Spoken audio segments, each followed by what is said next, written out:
Senin lalu vaksin Sinovac telah sampai di Palembang. 30.000 dosis vaksin COVID-19 tersebut disimpan di cold room gudang vaksin Pemprov Sumsel yang dijaga ketat oleh pihak kepolisian.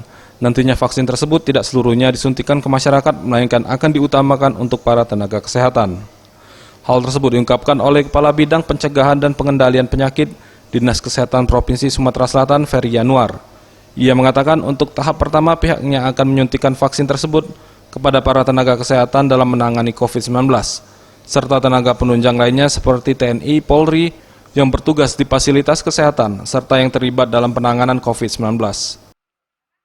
Ia pun menambahkan bahwa total tenaga kesehatan di Sumsel yang terdata sebanyak 53.000 orang. Dari pengajuan, Sumsel akan mendapat jatah 10% dari yang diajukan, yakni 58.000. Bila penyuntikan pertama sudah selesai, pihaknya akan meminta lagi sesuai kapasitas gudang penyimpanan Dinkes Sumsel. Setelah pendistribusian, pihaknya akan memberikan pelatihan vaksinator untuk seluruh vaskes yang ditunjuk sebagai pelayanan. Dosis ya, jadi 30.000 vial. Kebetulan karena yang kita terima ini satu vial itu satu dosis.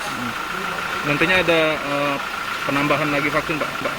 Ada penambahan, pasti ada penambahan. Jadi untuk tahap pertama kan yang akan divaksinasi kan adalah seluruh petugas kesehatan dan tenaga penunjang lainnya yang ada di fasilitas kesehatan maupun yang terlibat dalam penanganan COVID. Jadi total kita nanti akan untuk tahap pertama penyuntikan saja itu akan dikirim sekitar 59.000 vial.